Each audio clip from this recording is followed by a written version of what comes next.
Muito boa noite. A RTP recebe hoje, em direto, e como tem sido hábito, os principais candidatos das forças políticas que concorrem às legislativas do dia 18 e que não tinham até agora lugar na Assembleia da República. Promovemos o debate, mais uma vez, a partir das instalações da nova SBE, em Carcavelos, em absoluto horário nobre da televisão pública portuguesa. Há pouco mais de um ano havia 10 partidos ou coligações nestas circunstâncias. Hoje são 12, o que obrigará, e peço desde já a colaboração de todos os candidatos, a um esforço de concisão nas respostas e contenção nas interrupções.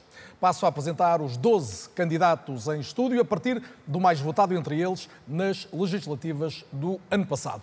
Assim, dou as boas-vindas a Joana Amaral Dias, cabeça de lista por Lisboa do ADN, Alternativa Democrática Nacional. Márcia Henriques, presidente do RIR, Reagir, Incluir, Reciclar. Filipe Sousa, cabeça de lista pela Madeira do JPP, Juntos pelo Povo. Júlio Gorgel Ferreira, que é o cabeça de lista por Lisboa da Nova Direita. João Pinto, cabeça de lista pelo Porto do PCTP-MRPP, também porta-voz do partido. Duarte Costa, co-presidente do Volte Portugal. Rui Fonseca Castro, presidente do ERGT. Hélder Rodrigues, vice-presidente do MPT, Movimento Partido da Terra. Raquel Coelho, que é a porta-voz nacional do PTP, o Partido Trabalhista Português. Joaquim Rocha Afonso, presidente do Nós Cidadãos. Paulo Estevão, que é o secretário-geral do PPM, o Partido Popular Monárquico. E também José Cardoso, presidente e cabeça de lista por Setúbal do recém-formado PLS, o Partido Liberal Social. Sejam então mais uma vez todos muito bem-vindos. Vamos lançar o debate com uma questão que eu gostava que fosse um desafio comum a todos, que nos revelem num minuto, um minuto e meio, tentando ser então concisos, porque de facto são 12 candidatos em estúdio, aquilo que é o essencial da vossa proposta política, no fundo, aquela razão substantiva que deve fazer com que os portugueses, em vez de votarem nos partidos que já estavam no Parlamento, possam votar nas vossas propostas. Joana Amaral Dias, comece por si. Carlos Daniel, boa noite. Eu gostava de começar por cumprimentar todos os colegas de painel, cumprimentar também todas as pessoas que estão aqui hoje a trabalhar e que tornam este debate possível e, naturalmente, endereçar também as minhas saudações a todas as pessoas que estão a acompanhar lá em casa e que estou certa que estão a ver este debate porque também procuram outras alternativas que provavelmente não acharam nos 30 debates com os restantes partidos. Aproveito para corrigir que o José Rodrigues dos Santos disse esta noite que estes partidos que estão aqui não têm representação em todos os círculos eleitorais. E o Carlos Daniel permitir-me-á, mas eu tenho que corrigir, porque o ADN, pelo menos pelo ADN falo, está presente em todos os círculos agora eleitorais. Deixe-me acrescentar o ADN, o RIR, o ERGT e o PPM, se eu não estou em erro, são as 4 forças Adiante. que estão em todos os círculos eleitorais, os restantes estão, em algumas, noutras não. Muito bem. Está colocada Agora, a sua nota. Vamos à mensagem do ADN. Vamos então à mensagem do ADN, que é uma mensagem de esperança, porque eu acho que com o nosso programa político, efetivamente, existem razões para os portugueses terem esperança.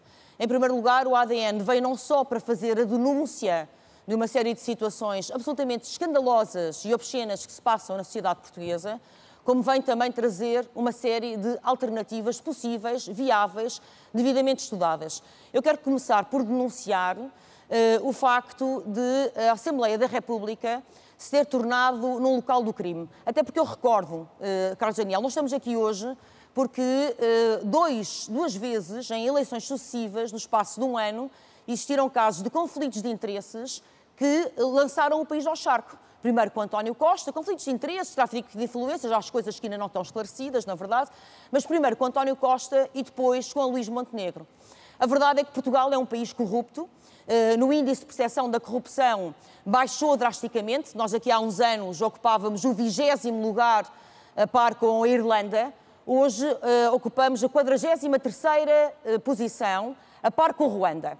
E porquê é que isto é importante? Porque a corrupção começa no topo e vem por aí abaixo e espalha-se como uma gangrena, com metástases por todo o Estado. E no Parlamento, na Assembleia da República, existe um saco azul que é intitulado de despesas excepcionais, mas que na verdade prefazem 10% da despesa deste orçamento. Na verdade é o segundo maior ministério, só uma despesa maior que a para a saúde. Na verdade é uma despesa maior do que... São os 13 mil milhões de que a Joana Amaral Dias tem falado já ao longo do último ano. Não sou eu que falo, isto está no orçamento. Qualquer português pode consultar em casa e vai ver que esta despesa do saco azul só é maior a saúde, a educação e a justiça são menores. Muito bem, nós Joana, não, Carlos Daniel, tem que concluir. Eu só faço esta nota, eu não quero estar sempre a interromper e muito menos a apressar. Não, eu vou concluir, mas se todos demorarem o tempo que a Joana está a demorar, nós não vamos debater muitos temas. Mas só para dizer que há uma solução básica para isto, para concluir. Que, em primeiro lugar, estas despesas não têm escrutínio, não têm qualquer controle, são para os bolsos dos amigos e, por isso, há que enxaguar isto e reduzir isto a, como qualquer país civilizado, a 1%. Portugal não é um país pobre. É um país que está a ser esmolhado por elites corruptas. É a vez da Márcia Henriques agora. Obrigado, Joana. Os portugueses são Márcia trabalhadores. Henriques, porquê é que os portugueses devem preferir dar uma oportunidade ao rir? Boa noite. Antes de mais, obrigada pelo convite. Porque nós queremos e temos a certeza que vamos representar quem ainda não se sente representado. Há uma enorme abstenção em todos os atos eleitorais. Há um enorme número de indecisos e nós temos a certeza que as propostas que apresentamos são propostas que colocam as pessoas no centro da decisão política e não os interesses de alguns. E, portanto, este discurso de bom senso, de igualdade, de segurança, de dignidade que se pode trazer para o cenário político português faz falta e as pessoas cada vez mais se identificam com o nosso discurso. Nós sentimos isso na rua, nas campanhas... É verdade que subiu nas últimas eleições em relação às anteriores, mas tem de multiplicar muito a sua votação para conseguir estar no Parlamento. Não é impossível. Não é impossível, por isso estamos aqui e aproveitamos todos os momentos para aqui estar e para tentar passar a nossa mensagem. Claro que seria mais fácil se tivéssemos a oportunidade que todos os outros partidos têm, os com assento parlamentar. Deixe-me dizer-lhe que já referiu aqui que há aqui 4 forças políticas que concorrem a todo o país e temos, por exemplo, o caso do PAN, que foi aos debates todos e que falha o Distrito de Viseu. E, portanto, o que eu digo é, se nos dessem a oportunidade que alguns deles têm, nós já lá estaríamos há muito mais tempo. Obrigado, Márcia Henriques, Filipe Sousa, JPP, Juntos pelo Povo, a voz das ilhas por Portugal, é isso que querem ser. O que é que deve fazer com que um português, mesmo que não viva nas ilhas, vote em si? Boa noite a todos, cumprimento o painel, todos os candidatos aqui. Eu acho que estamos todos aqui pelo mesmo objetivo, que é a melhoria das condições de vida dos portugueses, incluindo a Madeira e os Açores. Disse bem, o nosso lema é a voz das ilhas por Portugal, e o conceito de ilhas não são só ilhas geográficas, com os constrangimentos que tudo isso acarreta, mas acima de tudo são ilhas que compõem o Portugal no seu todo. Portanto, são jovens que infelizmente têm que abandonar o país porque este mesmo país não lhes dá, após os estudos, oportunidades de emprego. São ilhas, os idosos abandonados e marginalizados nos hospitais e isolados nas suas casas. São ilhas, uma classe média completamente empobrecida, onde o país e o Estado não lhes dá oportunidades que é a sua função para que saiam desse fosso. Portanto, há aqui um conjunto de ilhas que compõem o Portugal no seu todo, que com o nosso humanismo, referir que o JPP tem na sua matriz uma característica muito humanista e levar esse humanismo ao Portugal no seu todo. Portanto, é esse nosso grande objetivo, com a esperança e a confiança de que os portugueses e os madeirenses em Portugal, madeirenses e portugueses, já vamos mais poderão dar essa oportunidade. E de todos, Júlio Gorgel Ferreira, bem-vindo. A Nova Direita concorre pela segunda vez a umas legislativas. O que é que desta vez trazem de novo? Bom dia, boa noite, Carlos Daniel, boa noite a todos os colegas de painel e também aos portugueses e portuguesas que estão em casa. Nova Direita, nós fundamentamos principalmente na defesa da família como a base da sociedade. E neste momento a verdade é que a família está a ser completamente esmagada, as famílias portuguesas, com carga fiscal, com todos os problemas que nós temos neste momento a nível da habitação, a nível da saúde, e é impossível que as famílias continuem a crescer e a progredir se não houver uma ajuda do Estado e realmente uma gestão dos recursos do Estado para ajudar as famílias realmente a progredir. Então nós temos agora uma oportunidade de renovar a classe política portuguesa. Temos a oportunidade de, os portugueses em casa, com coragem, de mudar este paradigma. Porque durante estes 50 anos tem sido exatamente a mesma coisa. E nós ou temos a coragem de mudar agora para poder auxiliar as famílias no seu crescimento e no seu progresso, ou então vamos continuar exatamente nos próximos 50 anos como continuámos nos 50 anos anteriores. Então nós realmente defendemos que é preciso criar riqueza, o país precisa de criar riqueza para poder distribuir a riqueza. Não é esmagar a classe média para dar a outras classes que nós vamos conseguir resolver o problema destes problemas todos que nós temos em Portugal. É a dar critério e a dar condições às famílias portuguesas para que elas possam progredir. E de que famílias é que fala, Júlio? Porque o partido assume-se como conservador nos valores. É apenas a família tradicional? Família é família. Portanto, uma família é constituída com as pessoas que nós amamos e as pessoas que estão à nossa volta. Nós não falamos só de sangue, falamos de pessoas que estão à nossa volta. Nós falamos da família tradicional portuguesa também, obviamente, mas famílias são famílias. E nós queremos ajudar a melhorar as condições de vida das famílias, através de melhoria na habitação, com mais habitação. Portanto, isso inclui, por exemplo, casais homossexuais também, não exclui? São famílias e precisam também são famílias que também estão a ser esmagadas, fazem parte da classe média e que estão a sofrer também com esta carga fiscal e com os problemas todos que nós estamos a sofrer. Portanto, é necessário realmente auxiliar todas as famílias. Nós não vamos escolher só umas famílias e deixar outras de lado. Isso não acontece. Queremos governar, queremos fazer parte da Assembleia da República, mas para todos os portugueses, não é só para alguns. João Pinto, bem-vindo de volta também, esteve cá o ano passado. A mensagem do PCTP-MRPP tem que atualidade acrescida 1 ano e 2 meses depois? Bom, não há nenhuma novidade especial em relação às nossas propostas do passado. Todas as soluções que têm sido apresentadas e que têm sido executadas só levaram a uma cada vez pior situação dos portugueses. Hoje, a situação é pior do que há 1 ano atrás. Até a própria economia que se dizia estava em crescimento, está em decréscimo neste primeiro trimestre. Ainda cresceu, mas cresceu menos. Em rigor, é isso. Portanto, já entrou numa situação cada vez pior. E as decisões principais que vão ser tomadas sobre a ação, sobre que afetam a vida dos portugueses, já foram tomadas. Não vão ser os eleitos que as vão alterar. Quem toma as decisões no que respeita a este país é Bruxelas e é Washington. Não há mais nenhuma instância que decida sobre o país. Portanto, o que se tem que fazer é cortar com isso. O que se tem que fazer é a Revolução Comunista. É a única... E começa por cortar com a União Europeia, desde logo. Sim, é uma necessidade absoluta do país avançar para a frente, é essa. Não há outra hipótese. Já vamos, obviamente, pormenorizar mais das vossas propostas nessa linha de pensamento. Duarte Costa, Volta Portugal, bem-vindo também, Duarte. Uma nova geração de políticos é uma das vossas intenções, mas essencialmente que novidade é que gostavam de levar que o Parlamento não tem hoje? Olá, boa noite, Carlos, boa noite às pessoas que nos ouvem. O Volta é um partido que verdadeiramente representa esta nova geração de políticos que querem trazer políticas baseadas em evidências científicas, políticas baseadas em boas práticas do resto da Europa, mais integração europeia, neste espaço decisivo para a governação portuguesa, o centro, o espaço entre o PS e o PSD. O Volt tem conseguido, nos últimos anos, fazer ouvir a sua mensagem com cada vez mais membros e pessoas que se interessam por uma renovação neste espaço. Nós sabemos que o PS e o PSD são partidos que estão no espaço certo de governação. Mas estão demasiado longe um do outro? Mas precisam de uma renovação. Nós achamos que precisamos de uma nova energia, de uma nova ambição neste espaço. Nós queremos que Portugal ambicione ser dos melhores na Europa, com salários como nos melhores da Europa e com serviços públicos também de alta qualidade.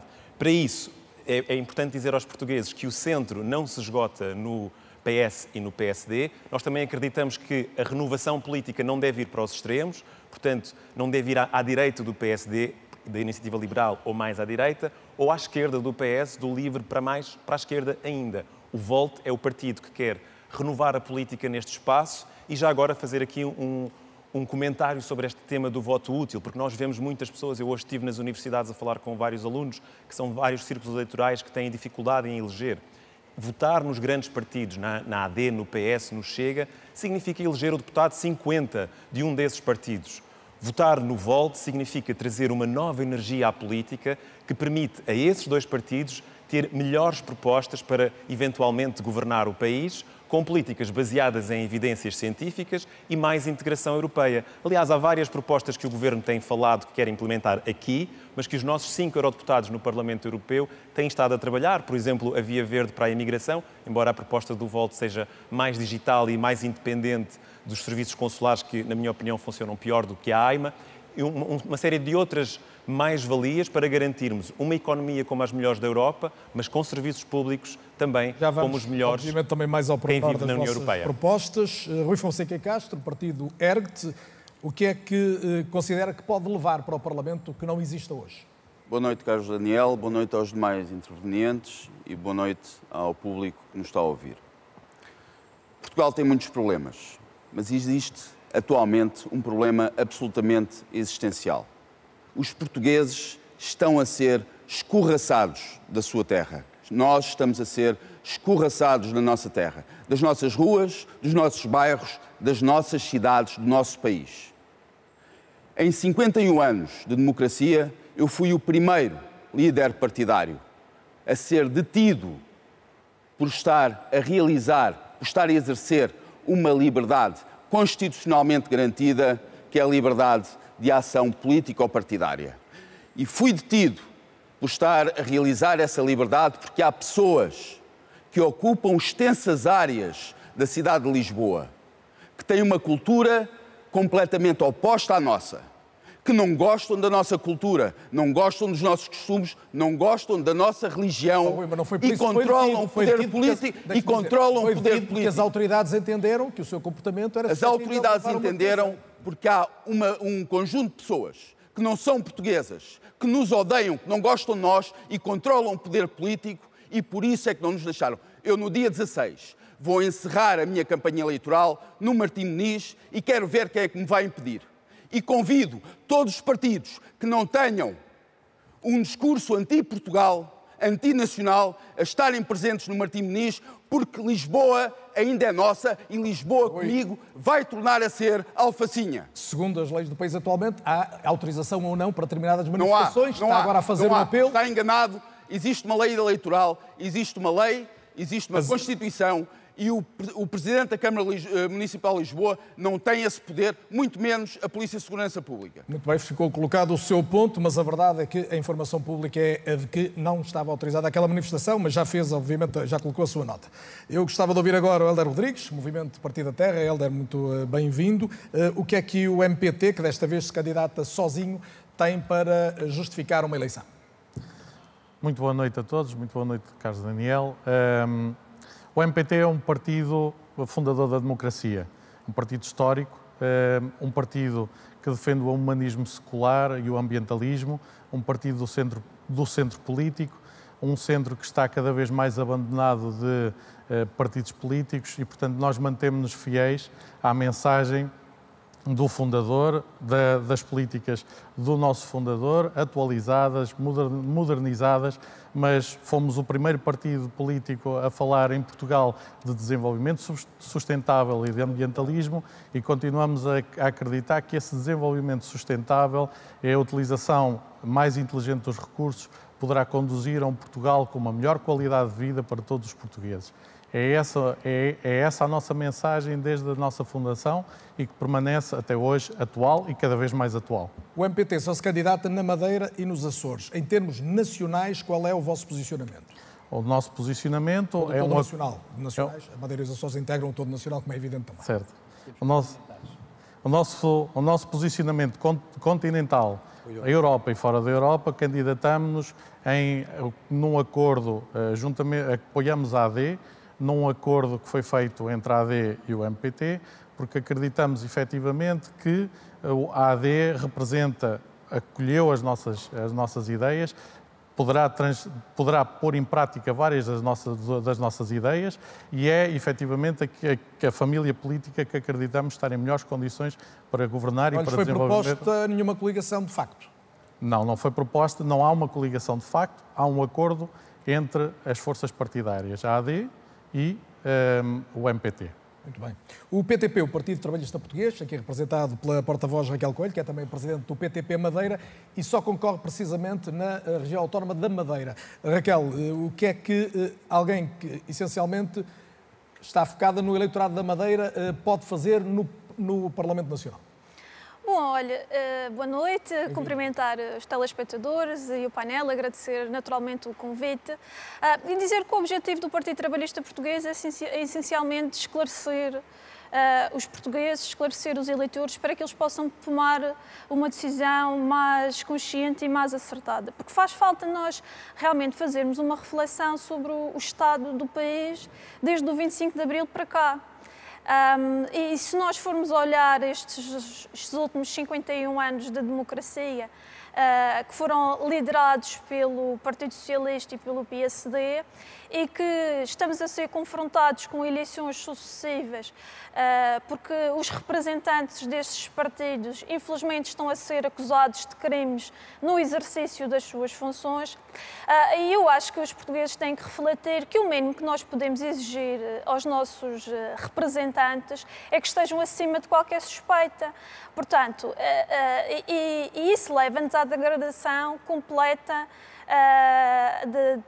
do sistema político, da democracia. As pessoas já não acreditam em nada, as pessoas já não acreditam nos políticos, as pessoas de bem que têm a sua profissão, que têm a sua vida relativamente organizada, até se forem convidadas para a política, nem querem fazer parte da política, porque consideram que isso é de facto fazer parte de um grande lamaçal, porque a política está conotada às pessoas que querem servir e não àqueles que querem servir realmente. Qual é o objetivo da Raquel concretamente do PTP nesta eleição? O que nós queremos fazer é uma crítica ao sistema político português e também uma crítica essencialmente um partido de protesto? Ao sistema judicial. Nós não podemos ter investigações judiciais que levam a eleições e estas investigações judiciais não darem absolutamente nada. Quer dizer, não pode o Ministério Público entrar no gabinete do Primeiro-Ministro e descobrir lá 75 mil euros no gabinete do Sr. Scari e do Sr. Portanto, do chefe de gabinete do Sr. Primeiro-Ministro, e isto não haver mais nenhum desenvolvimento desde aí para cá. Quer dizer, eu não quero acreditar que as forças judiciais portuguesas e que o Ministério Público que entre e que comece estas investigações, por cá dá aquela palha. Já vamos voltar à questão da justiça. Há questões gravíssimas no nosso país que foram, infelizmente, também encobertadas pelo sistema judicial. Há muitas forças tenebrosas que, de facto, estão a impedir, de facto, estas investigações. E nós não podemos, e os portugueses não podem aceitar que haja investigações aos gabinetes dos primeiros-ministros, que haja eleições. As investigações existem. As investigações estão a decorrer. Mesmo em relação a esses casos, estão a decorrer investigações. Essa morosidade não se compadece da emergência, de facto. Muito bem, isso é outra questão. A morosidade é outra questão, mas investigação. Para que também possam tomar uma decisão mais acertada nas eleições. Joaquim Rocha Afonso, Nós Cidadãos, bem-vindo. É a terceira vez em 4 anos que o Joaquim está aqui num debate como este. Eu gostava de lhe perguntar, na última eleição desceu em relação a 2022. O que é que o faz crer que pode subir ao ponto de ser uma voz no Parlamento? Olá, boa noite a todos, boa noite aos portugueses. Infelizmente estamos novamente nisto porque eu, antes de mais, quero congratular-me por neste debate estar a haver muito mais elevação na discussão das ideias e dos destinos do país do que no dos chamados grandes, porque ainda ninguém falou nem de Spinum vivas, nem de Spinum mortas, nem de Porsche, nem de Maseratis, que os portugueses, desculpe, não querem saber disso para nada.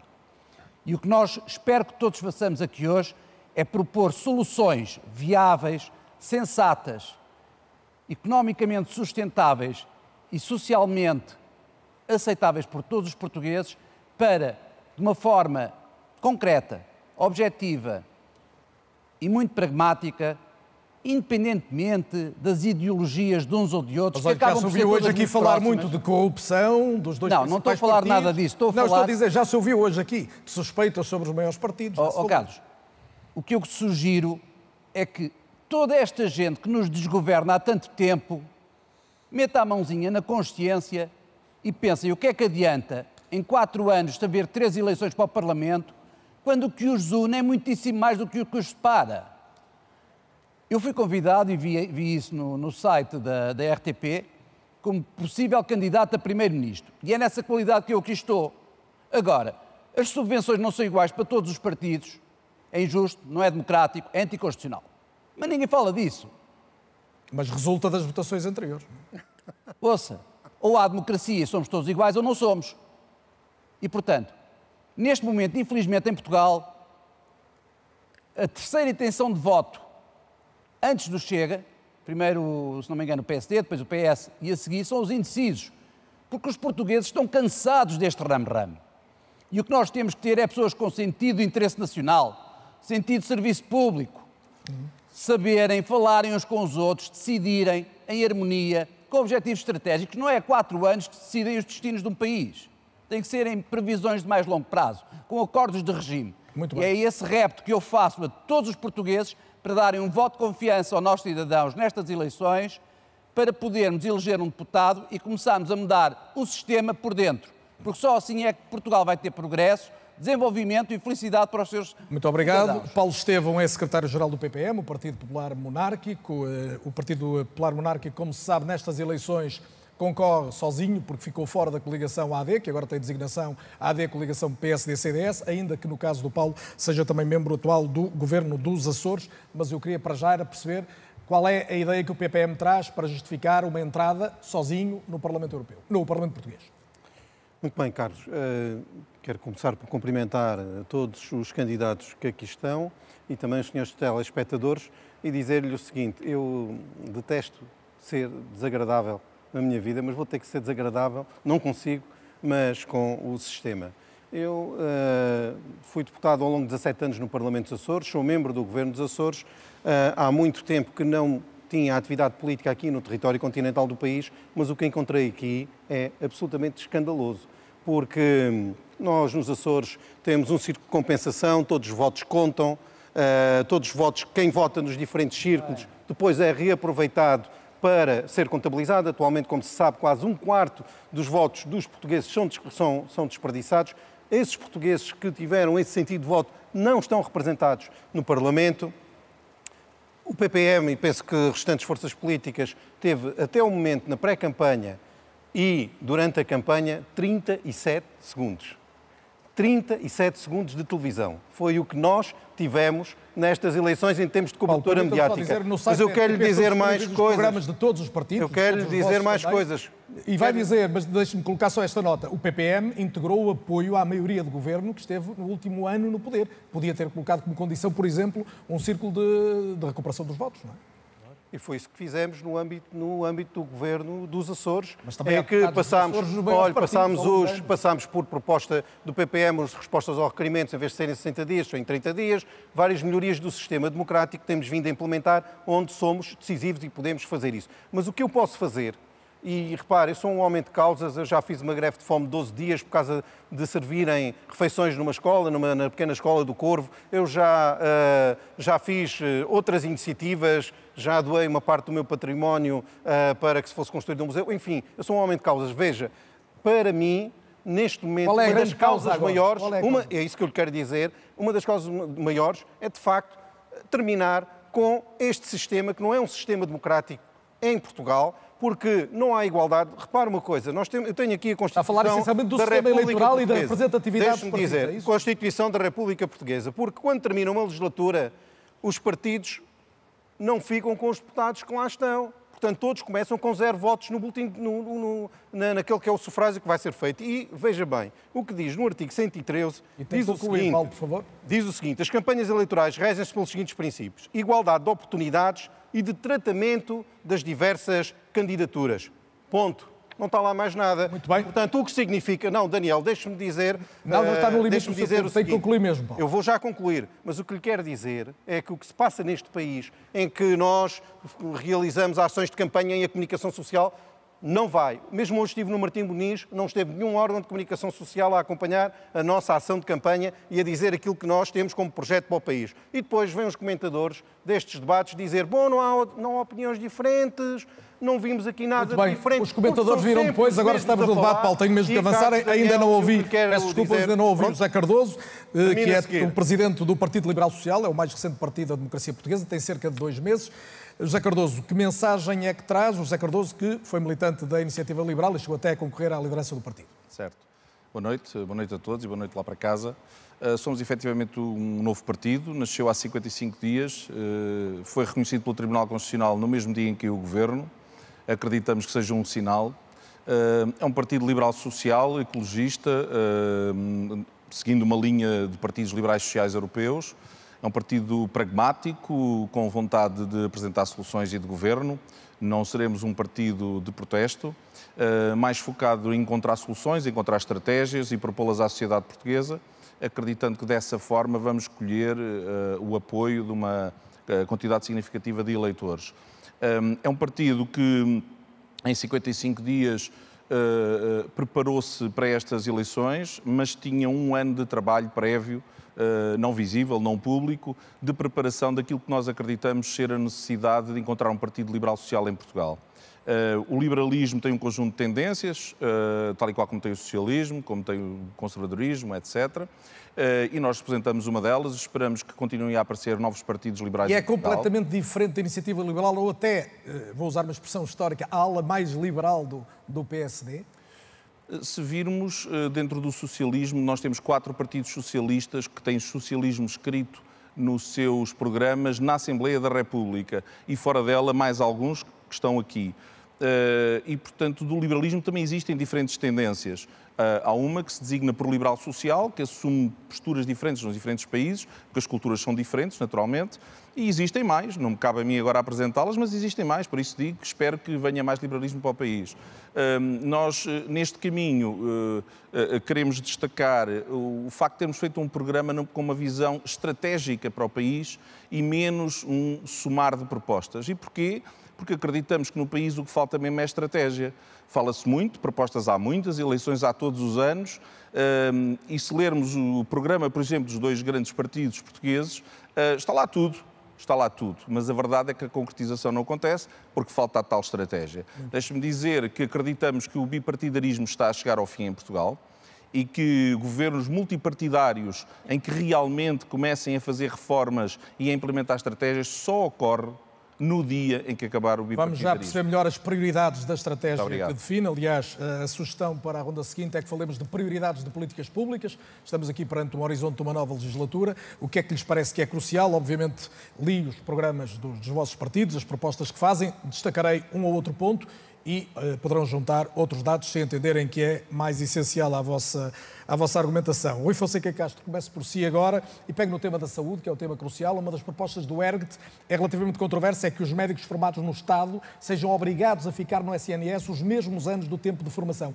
Parece-lhe que é assim que se resolve o problema da falta de médicos? Não apenas, mas também pagando melhor e dando melhores condições de trabalho, como é óbvio. A saúde... Os problemas na saúde em Portugal não são novos, é algo que já vem de trás e lembro que até há pouco tempo o Orçamento de Estado nem sequer era executado, definia-se um valor para a saúde que não era executado completamente, integralmente. Existe uma saúde para uns e existe uma saúde para outros. Eu relembro também que o Sr. Primeiro-Ministro há pouco tempo foi tratado como um rei no Hospital de Santa Maria, quando outros pacientes com a mesma condição de saúde estariam, porventura, a agonizar nos corredores. O estado de saúde, a situação de saúde em Portugal é grave, já vem de trás, tem a ver com falta de recursos, porque para os portugueses há sempre poucos recursos, há recursos para tudo e mais alguma coisa para os outros, para os portugueses há poucos recursos. Mas ao reter os médicos no SNS, tenciona pagar-lhes melhor? Como é óbvio. Os médicos têm que ter um estatuto não apenas profissional e social, que têm, digno, mas têm que também ter um estatuto salarial que esteja à altura. Sabe que há a concorrência do privado que tendencialmente pagará melhor na área da saúde. Portanto, tem que aumentar muito a despesa do Estado para compensar isso. Mas tira-se de onde, por exemplo? Deixa de pagar o ócio, por exemplo. Acaba-se o rendimento social de inserção, acaba-se o subsídio de desemprego para imigrantes, acaba-se o financiamento a associações e ONGs de apoio aos imigrantes ou de apoio ao movimento político LGBTQIA+. Há dinheiro, e há dinheiro que está guardado e que está em alçapões do Orçamento de Estado que pode servir aos portugueses. O estado de saúde das pessoas, a situação da saúde em Portugal agravou-se a partir de dezembro de 2020. O estado de saúde dos portugueses agravou-se substancialmente a partir dessa altura.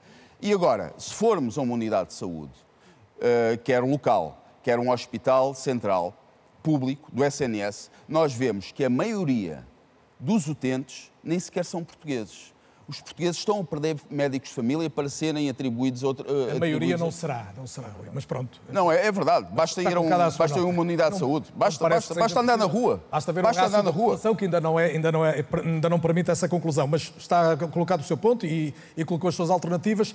Hélder Rodrigues, no vosso caso acentua a questão da soberania energética, que é um tema de grande atualidade, ou seja, tivemos agora a discussão a propósito do apagão.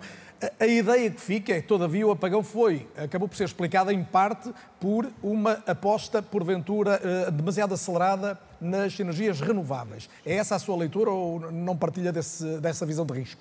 Não é uma aposta demasiado acelerada nas energias renováveis, é uma aposta inconsequente nas energias renováveis, são coisas diferentes, ok? A questão relativamente ao que se passou em Espanha, que provocou a instabilidade no sistema, é algo que vários engenheiros da área da energia já alertaram e que sabia-se que mais cedo ou mais tarde iria acontecer, pelo menos os especialistas já o tinham alertado várias vezes, que é efetivamente uma questão em que quando temos uma utilização demasiado significativa das energias renováveis no pool geral de energia, a instabilidade pode acontecer e a rede pode falhar. Portanto, não é uma questão da aposta em si, foi de não acautelarem as circunstâncias relativas à... Não, é mais uma vez a questão, como alguém já disse aqui, é uma questão de planeamento e gestão.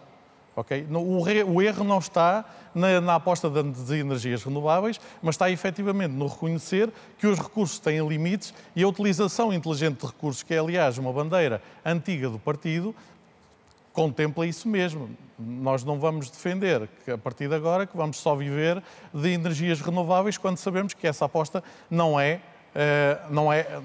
capaz de trazer a todos nós... Deixe-me uma pergunta muito concreta. Portugal deve manter-se ligado essencialmente ao mercado ibérico ou a soberania energética de que fala passa por outro rumo? A soberania energética de Portugal é, sobretudo, Portugal ser dono da rede. Aí está o erro na nossa perspectiva. A rede de distribuição de energia nunca devia ter sido privatizada. Essa é a nossa opinião. Não estou a defender que na próxima... Ou concessionada em bom rigor. Está a falar da REN, da concessão à REN. Não é uma concessão, é uma empresa privada, portanto, que adquiriu a rede. Okay? A questão é... A rede é nacional, mas esse é um pormenor, não vale a pena agora... A questão, sobretudo, é os players privados devem... Nós somos um partido liberal, portanto, os players de distribuição devem funcionar numa rede que é gerida, na nossa perspectiva, através de políticas públicas. E, efetivamente, deve ser o Estado a garantir que áreas que poderão não ser economicamente tão rentáveis, mas que assegurarão a sustentabilidade da rede, como, por exemplo, a central energética de Gondomar, que nos salvou, efetivamente se mantenha no ativo e que se mantenha a disposição. Mas defende uma REN renacionalizada, então? Não estou a dizer isso. Estou a dizer que, efetivamente, foi um erro a privatização. Agora é o que temos. Muito bem. Raquel Coelho já falou aqui da corrupção, é um dos pontos de força. Sugere unidades especializadas no combate à corrupção, com mais peritos fiscais e digitais, e quer também uma rotatividade dos juízes por comarcas para evitar situações de proximidade pessoal com as populações onde trabalham. Isto significa que um juiz tem que passar a vida inteira a mudar de terra? É isto? Bom, o que nós queremos evitar é aquilo que se passou e se passa na região autónoma da Madeira, onde as forças democráticas foram perseguidas com a ajuda do poder judicial. Eu gostaria de explicar aos portugueses que nós tínhamos um jornal satírico na Madeira, que era o jornal O Garajal, que era um género de Charlie Hebdo, que fazia sátira e humor com a política.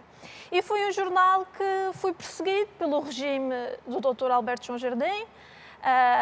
Na altura, todos nós sabemos no nosso país o déficit democrático que a Madeira enfrenta. A Madeira é uma região atípica do ponto de vista político e democrático no nosso país. Mas tem eleições livres. Tem eleições livres, mas essas decidem.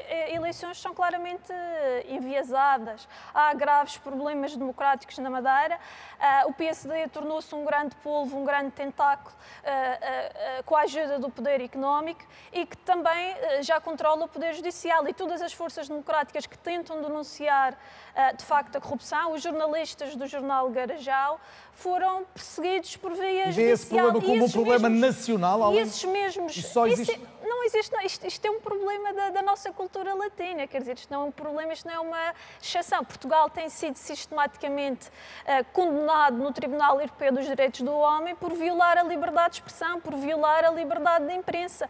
Hoje, fazer e ter massa crítica no nosso país, corremos sérios riscos porque o crime da difamação serve para tudo, quer dizer, e portanto, as pessoas que de facto têm intervenção política pública e que defendem e que defrontam, de facto, poderes hegemónicos e com muito poder económico, estão numa situação muito frágil perante esses poderes que de facto têm bons advogados, que têm muito dinheiro para colocar processos em tribunal. Nós éramos um jornal com 500 exemplares e já tínhamos processos e indemnizações para pagar aos políticos madeirenses, que também depois usavam o dinheiro da região, o dinheiro dos impostos dos madeirenses para colocar processos, portanto, aos jornalistas do jornal. Claro. Isto para dizer que isso era feito com a ajuda também do próprio sistema judicial na Madeira e não havia rotatividade e os juízes estavam, de certa forma, influenciados pelo poder político e pelo poder económico. Daí é que é preciso. E a necessidade de haver rotatividade dos juízes para que as decisões não sejam enviesadas. Fazer uma pausa neste debate, é um intervalo obrigatório, mas a segunda parte será maior, com mais tempo para conversarmos, portanto é mesmo até já.